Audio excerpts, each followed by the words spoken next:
इस प्रकार बाल लीला करते कन्हैया अब पैया पैया दौड़ना प्रारंभ कर दिए। एक दिन भगवान ने अपने छोटे छोटे सखा इकट्ठे किए और बोले, ब्रजवासियों चलो आज कछु नयो खेल खेले। नयो खेल कौन सा है कन्हैया? कन्हैया बोले चलो आज चोरी चोरी खेलेंगे। ब्रजवासी बोले, दारी की ये खेल है? चोरी की बात करेगा, मैया पकड़ लेगी, वो पिटाई करेगी, छठी को दूध याद आ जाएगा। कन्हैया बोले, हम रुपया पैसा की चोरी ना कर रहे भैया, तो खाए पीवे की चोरी करेंगे।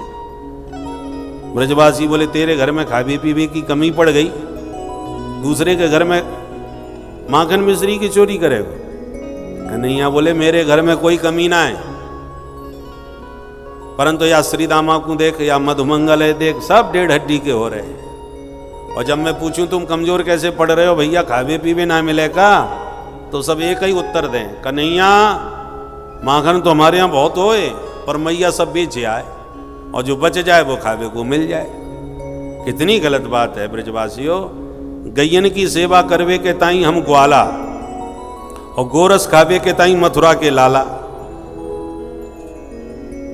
ब्रजवासी बोले, लाला तेरी बात में दम तो है। अच्छा तो बता कन्हैया कौन के घर चोरी करे?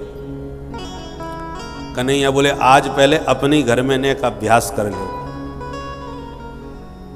चोर पहले अपने घर में ही तैयारी करें, पहले मैया के पल्लू से चुरावें, फिर पिता की जेब से चुरावें, फिर अलमारी साफ करें, तब पड़ोसी को नंबर आए।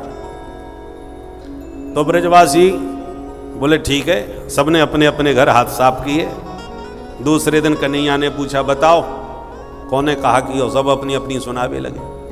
कछु सफल भय, कछु विफल भय, कछु पकड़े गए, कछु पिटके आए। तो जो पिटके आए वे कान पकड़ के बोले, कन्हैया आज के बाद हम तो कबू चोरी ना करेंगे, मैया ने पकड़ के जो पिटाई करी हमारी, नानी याद आए गई हमें तो। कन्हैया बोले, दारी के हो, पहली बार चोरी करी और पिट के चले आए, चलो मेरे साथ मैं सिखाऊं कैसे चोरी करी जाए। ब्रजवासी बोले, कन्हैया तू हमारो सरदार, तू जहां ले जाएगा वहां चलेंगे, जो कहेगा सो करेंगे, हम तो तेरे संग में ही रहेंगे। कन्हैया बोले, तो एक काम करो, अपनी मंडली को कछु नाम धर लो, पर मिलजुल के काम करेंगे। तो अपनी मंडली को नाम का होना चाहिए? कन्हैया बोले, अपनी मंडली को नाम होएगा बाल गोपाल चौर विद्या प्रचार मंडल। सर्वसम्मति से मंडल स्थापित हो गया, मंडलाध्यक्ष कन्हैया बन गए, और घर घर में माखन चोरी प्रारंभ हो गई। बोलो माखन चोर भगवान की जय। अब प्रश्न उठता है, भगवान ने चोरी क्यों करी? ये जितनी भी आप लीलाएं सुन रहे हैं उन सब के आध्यात्मिक बड़े गंभीर रहस्य हैं, परंतु लीला का आनंद आप लें, रहस्य की चर्चा करने में विषय गंभीर हो जाएगा और फिर समस्त लीलाओं का वर्णन करना कठिन होगा। इसलिए हम केवल लीला पक्ष का ही आनंद ले रहे हैं। तो ध्यान दें, चोरी क्यों करी? पहला कारण, जितनी ब्रज की गोपी हैं वो गोविंद से अत्यंत प्रेम करती हैं, और सबके मन में हार्दिक इच्छा है कि कन्हैया कभी हमारे आंगन में आवें, हमारे हाथ का माखन खावें, हमारे आंगन को पावन बनावें। तो जब भी घर घर में दधि मंथन करती थी तो प्रत्येक गोपी मन में गुनगुनाती थी, आज मोरे अंगना में आवो नंदलाल, चले आवो गोपाल, दर्शन की प्यासे गुजरिया श्याम, दर्शन की प्यासे गुजरिया श्याम। अंगना में आवो मेरे माखन को खावो, कान्हा कान्हा कान्हा।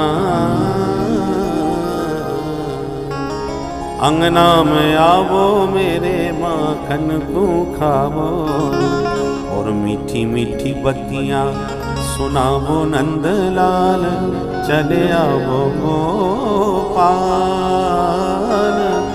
दर्शन की प्यासे गुजरिया श्याम।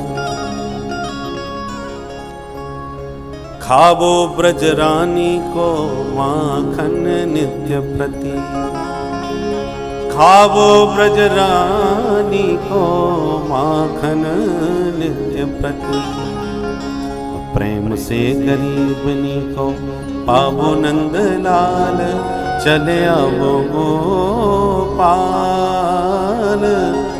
दर्शन की प्यासे गुजरिया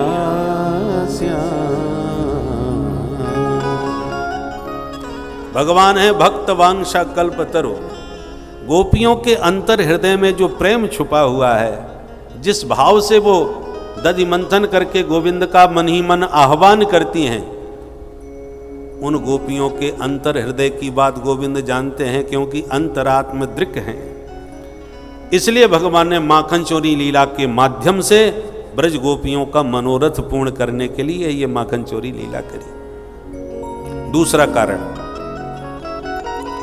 बहुत सारा गोरस जो गोकुल में होता है, उसमें इनकम टैक्स के नाम पर कंस बहुत सारा गोरस अपने पहलवानों के लिए नंद बाबा से ले लेता है। चाणूर, मुष्टिक, सल, तोसल, कूट जैसे मल्ल जो हैं कंस के यहाँ, उन मल्लों को नंद बाबा से टैक्स लगा करके गोरस खिलाता है।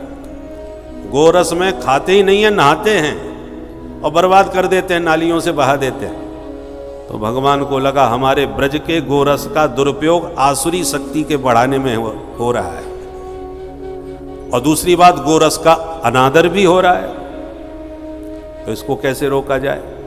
तो बचपन से ही भगवान ने कंस के विरुद्ध एक क्रांति उपस्थित करने के लिए ग्वाल वालों का गठबंधन किया, और ग्वालों की गोष्ठी के माध्यम से घर घर में जाके, भगवान के यहाँ माखन की कमी नहीं थी, ग्वालों को माखन खिलाते थे, ताकि ब्रज के गोरस से ब्रजवासियों की शक्ति का संवर्धन हो, न कि आसुरी शक्ति का। इसलिए भाई आयकर कब होगा, जब आय होगी तब न कर दिया जाएगा। और भगवान पहले ही घर घर ले जाके ग्वालों को इतना सारा माखन खिला देते हैं कि बचता ही नहीं है। जो थोड़ा बहुत बचता है वो घर के मतलब का ही बचता है, बेचने के मतलब का नहीं रह जाता, तो टैक्स कहाँ से लगेगा। इसलिए इस माखन चोरी लीला के माध्यम से ब्रजवासियों की शक्ति का संवर्धन किया, कंस के विरुद्ध क्रांति का एक बिगुल फूल फूंक दिया कि अब गोरस तुम्हारे घर नहीं जाएगा, और ब्रजवासी ब्रजांगनाओं के मनोरथ की भी सिद्धि घर घर में